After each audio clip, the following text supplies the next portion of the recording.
आप सभी का फिर से मेरे चैनल पे स्वागत है।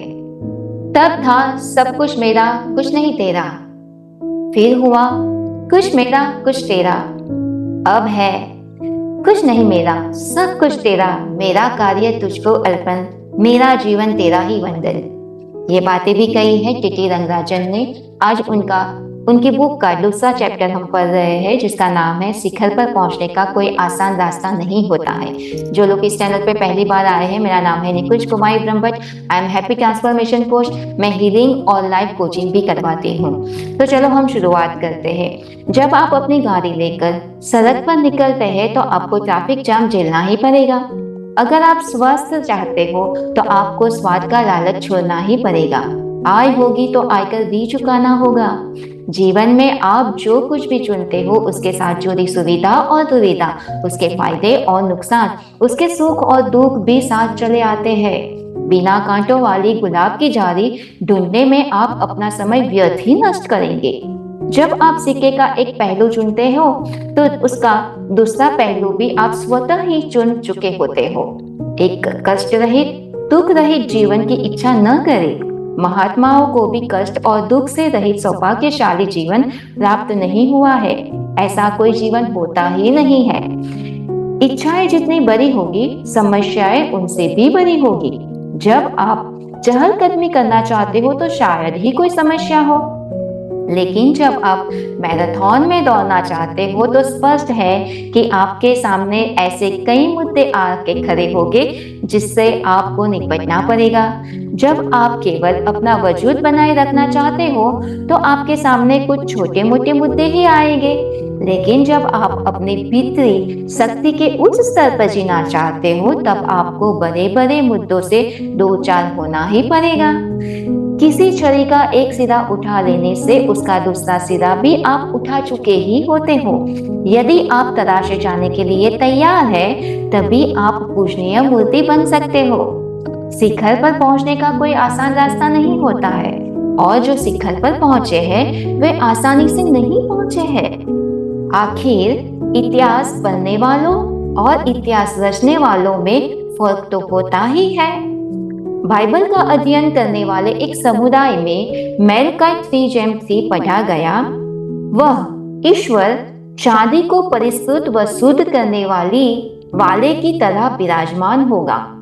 ईश्वर के लक्षण व स्वभाव के बारे में इस बात का क्या अर्थ निकलता है?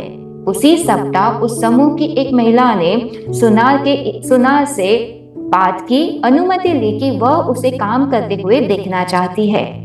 उस महिला ने देखा कि सुनार ने चांदी को तपाने के लिए उसे आग की लपटों के ऊपर रखा। सुनार ने बताया कि चांदी को लपटों के बीचों बीच ठीक उस जगह पर थाम कर रखना पड़ता है जहां आग की लौ सबसे ज्यादा गर्म होती है, ताकि चांदी का सारा खोद, उसकी सारी अशुद्धता जलकर राख हो जाए।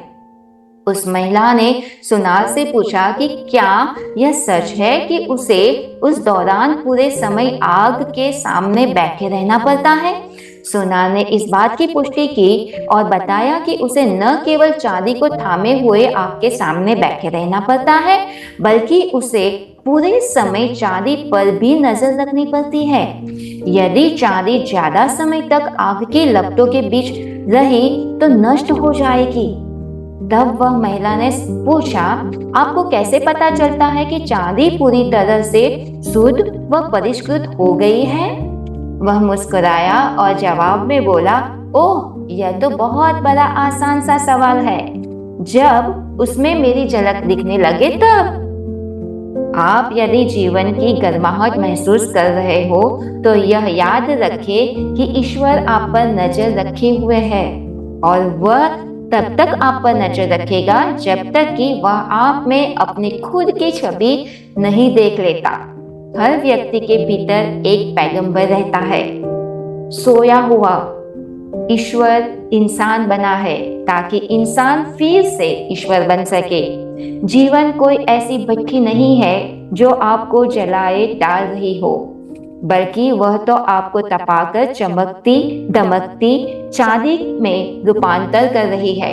इसका मतलब यह है कि जितना आप तपते हो, आपको लगता है आपकी लाइफ में बहुत सारी तकलीफें हैं, तो समझो ईश्वर आपको देख रहा है, आपका इष्ट देवता आपको देख रहा है, उनकी नजर आप पर है। जैसे ही आपकी अंदर की नेगेटिव एनर्जी निकल जाएगी और उनको अपनी छवि आप में नजर आएगी, तब आप एकदम तराशे हुए बन जाओगे और तब आपके जीवन से हमेशा के लिए सारे कष्ट निकल जाएंगे और आप पूजनीय, आप जो बनना चाहते हो वैसी खुशहाल हैप्पी सोल बन जाओगे, है ना। तो कैसा लगा ये लेसन और इसमें से आपने क्या सीखा वो जरूर कमेंट करना।